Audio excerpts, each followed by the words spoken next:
The world around us is noisy, fast, and filled with uncertainty. Every day brings a new headline, a new crisis, a new pressure to keep up, perform, or react. Many feel overwhelmed, anxious, lost in the chaos of a world that rarely slows down. And in the middle of it all, the question arises: how do we stay calm? How do we remain steady when everything around us feels unstable? The Stoics asked this question over 2,000 years ago, and their answer was not escape, it was transformation. The Stoic heart is not hard or cold. It is strong, centered, and compassionate. It is trained not to control the world, but to control how it responds to the world. Marcus Aurelius, Roman emperor and Stoic philosopher, wrote in his private journal, "You have power over your mind, not outside events. Realize this, and you will find strength." This is the foundation of Stoicism. That peace does not depend on circumstances, but on the condition of your soul. It begins with recognizing what is and is not within your control. You cannot prevent storms from coming, but you can learn how to stand in the rain with dignity, clarity, and courage. In a chaotic world, many try to find peace by controlling everything: people, outcomes, emotions, but this leads to constant tension, because life does not bend to our will. The Stoic heart lets go of this illusion. It learns to surrender what cannot be changed, and to focus all energy on what can: our thoughts, our actions, our inner state. This isn't detachment in the cold sense. It's rooted engagement, a way of living from the center, not from the swell. C.S. Lewis, though not a Stoic, shared this spirit. He wrote, "Do not let your happiness depend on something you may lose." He understood that real strength comes from building your life on things that time and chaos cannot take away: integrity, virtue, faith. In the next part, we'll explore why chaos affects us so deeply, and how the Stoic heart begins its transformation from reaction to reflection, from fear to stillness. Chaos triggers a natural response in the human mind: reaction.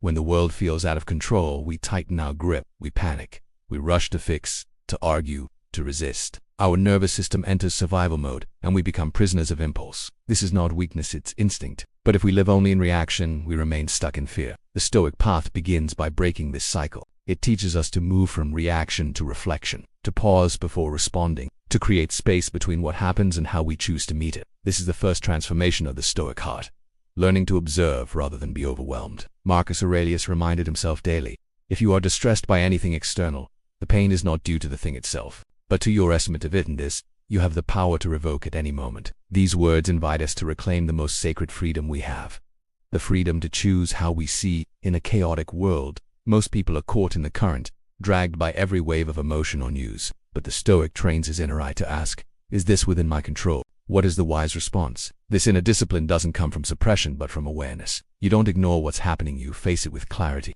You acknowledge your fear, your anger, your grief, and then you ask what those emotions are trying to teach you.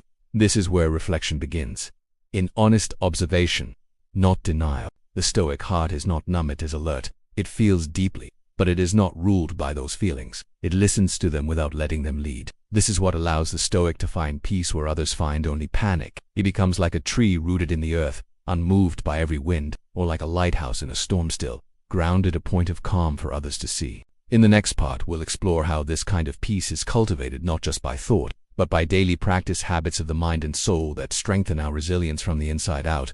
The Stoic heart is not formed in theory, it is forged in practice.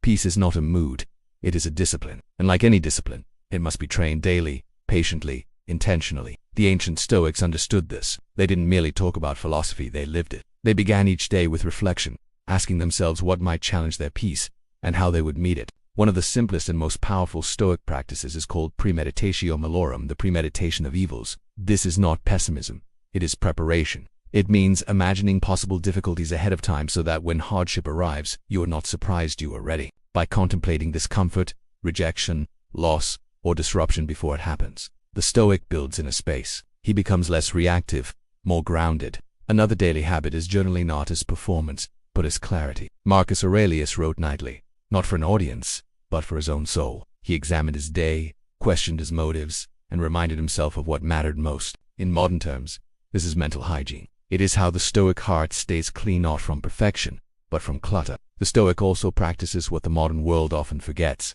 voluntary discomfort. This means choosing small challenges, cold showers, fasting, silence, minimalism, not to punish the body, but to free the mind. When you become familiar with discomfort, you stop fearing it. You stop living in a prison of comfort, and you rediscover your strength. Seneca wrote, "Set aside now and then a number of days during which you shall be content with the scantiest and cheapest fare, with coarse and rough dress, saying to yourself the while, Is this the condition I feared? By choosing simplicity, the Stoic becomes unshaken by change. He is no longer owned by luxury, applause, or comfort. These practices create a soul that is ready for anything, not because it controls everything, but because it is trained to face anything with grace. In the next part, we'll explore how Stoicism is not isolation from others, but the path to true leadership, a way of bringing stillness into the lives of others, even when the world is falling apart. The Stoic does not cultivate peace only for himself. His strength is not hoarded, it is shared. In a chaotic world, the one who is calm becomes a leader, not necessarily by title or power, but by presence. When others are overwhelmed, he is steady. When others panic, he listens. When others rage, he responds with clarity. This is the Stoic as leader, not a ruler of people, but a master of self. In ancient times, Marcus Aurelius governed an empire, yet his greatest victory was not over enemies, but over his own impulses. He wrote, not to command others, but to remind himself daily to be just, merciful, patient, and grounded. The modern world needs this kind of leadership, not dominance, but presence, not noise, but depth. A leader shaped not by image, but by character. You do not need to be famous or powerful to live this way. Every person has a sphere of influence: family, friends, co-workers, even strangers. And in each moment you can choose to bring either chaos or calm. The Stoic chooses calm. He becomes a lighthouse in someone else's storm. He holds space for others to breathe. He does not impose peace, he embodies it. This is why Stoicism is not cold detachment. It is deep, disciplined compassion.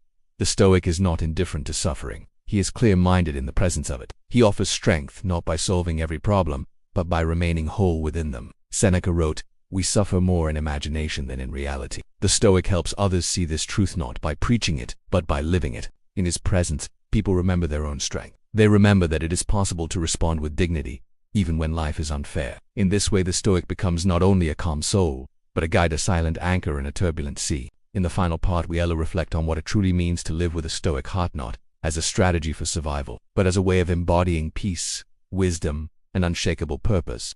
To live with a Stoic heart is to carry peace into places that have forgotten it exists. It is to be deeply human in a world that often feels mechanical and reactive. It means walking through chaos with clarity, through pressure with patience, through sorrow with strength. The Stoic heart does not eliminate pain, but it no longer fears it. It sees trials as teachers. It sees discomfort as preparation. It sees death not as an end, but as a reminder to live with urgency, integrity, and truth. The Stoic does not demand that the world be safe in order to feel secure. He builds his safety on something deeper, on character, on wisdom, on the daily practice of inner freedom. This is not about being untouchable. The Stoic feels everything but is enslaved by nothing. He mourns, but does not collapse. He loves, but does not cling. He leads, but does not dominate. He knows that the storms of life cannot be stopped, but the soul can become unshaken. This is the way of the Stoic heart. C.S. Lewis, though not a Stoic, echoes this wisdom when he writes, "Hardships often prepare ordinary people for an extraordinary destiny." Both Lewis and the Stoics remind us, life will not be easy, but it can be meaningful. It can be noble. It can be lived with a quiet power that no chaos can take away. The invitation, then, is simple but not easy. Begin today. Notice your reactions. Train your thoughts. Choose stillness over noise, reflection over impulse, character over control.